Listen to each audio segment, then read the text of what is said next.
हम लोग चर्चा करने वाले हैं किडनी के स्टोन को कैसे हम लोग कंट्रोल कर सकें, या फिर किडनी में स्टोन न बनने पाए, या फिर किडनी में स्टोन बन गया है तो कैसे उसको खत्म किया जाए। आज हम लोग इसी पर चर्चा करेंगे। नमस्कार, yoga guru Sandeep Tiwari, योगासना for kidney stone. सबसे पहले प्राणायाम करें या आसन, ये इसमें नहीं करता है। हम जिस चीज में अपने आप को सहज समझें उससे शुरुआत कर सकते हैं। आप प्राणायाम से शुरुआत कर सकते हैं, रिलैक्स, शरीर को शांति मिल जाती है, तो उसके बाद फिर आसन करने में और भी आसान हो जाता है। तो प्राणायाम में सबसे पहले उद्गीत प्राणायाम, पिछले कई सारे वीडियो में हम लोग चर्चा कर चुके हैं। ओम के उच्चारण से उद्गीत प्राणायाम कम से कम 5 से 6 मिनट श्योर कर लें।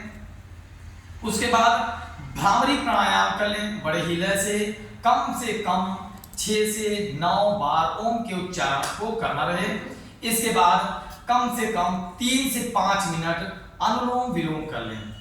इसके बाद हम लोग आते हैं आसनों की तरफ। आसन में शुरुआत करते हैं, सबसे पहले पेट के बल लेट जाएंगे और करेंगे भुजंगासन। बड़े ध्यान से, पूरी आस्था और पूरे विश्वास के साथ योग प्राणायाम को फॉलो करने से बड़ी से बड़ी बीमारियों को हम क्योर कर सकते हैं और इसी प्रकार से इस समस्या से भी निजात पा सकते हैं। तो शुरुआत करते हैं भुजंगासन। यूं ऐसे पेट के बल लेट जाएंगे,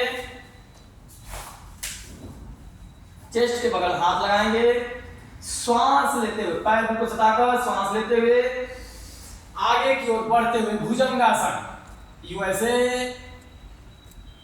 कम से कम 10 सेकेंड, 20 सेकेंड, 30 सेकेंड इस प्रकार रुक करके अपने आसन को पूरा करेंगे और फिर डाउन हो जाएंगे। इसके बाद भुजंगासन के बाद धनुरासन करेंगे। जरूरी नहीं है हर शरीर वाले का धनुरासन परफेक्ट बने, कोई दिक्कत नहीं है। धनुरासन कैसे करना होगा, इस प्रकार से पैर को पकड़ लें, श्वास लेते हुए धीरे धीरे पूरे शरीर को पेट के सहारे उठाना रहता है। इस आसन को भी 10 सेकेंड से शुरुआत करते करते 30 सेकेंड 1 मिनट तक लेकर जा सकते हैं और कम से कम 3 से 5 राउंड श्योर करेंगे। इसके बाद यूं जाएंगे घुटने पर और शिशु आसन।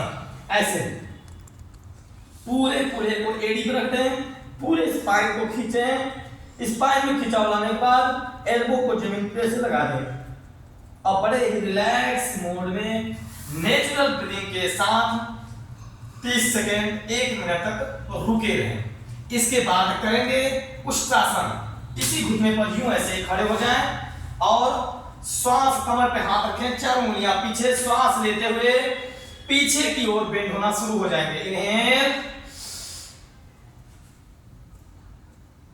ऐसे पैर पर हाथ रख लें और फिर आगे की ओर पेट को खींचना शुरू करें।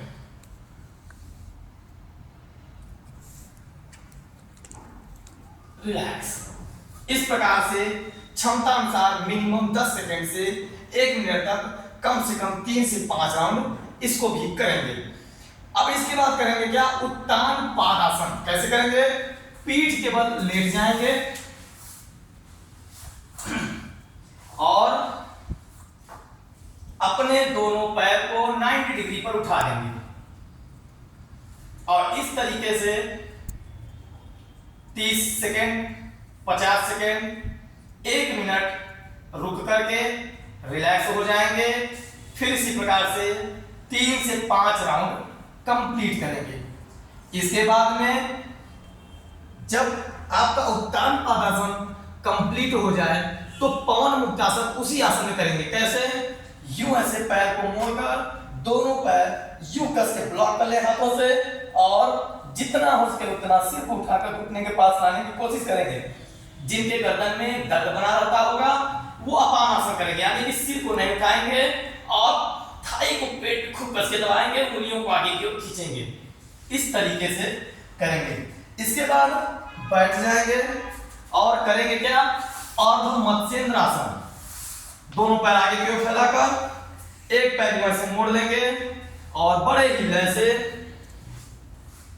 इसी जो पैर मोड़े हैं वही हाथ को ऐसे पकड़ लें और एक हाथ पीछे ले जाकर जितना हो सके उतना पीछे मुड़ने की कोशिश करेंगे इस तरीके से, या फिर अभी इतना ही सफिशिएंट है इसको इस तरीके से करने का, पूर्ण मत्स्यंगासन की आवश्यकता नहीं है। पैर बदल करके दूसरी तरफ से भी कर लेंगे इस तरीके से। इसके बाद करते हैं गरुड़ासन। गरुड़ासन जरूरी नहीं है कि सबका भलीभांत बने, बड़े ही आराम से गरुड़ासन खड़े होकर पैर को फंसा करके झुक करके नमस्कार किया जाता है। तो अभी यहीं तक अपने आप को सीमित रख करके इतने सारे आसन को पर्टिकुलर करें, बहुत ही सही समय पे बहुत ही जल्दी किडनी क्योर होनी शुरू हो जाती है। नमस्कार।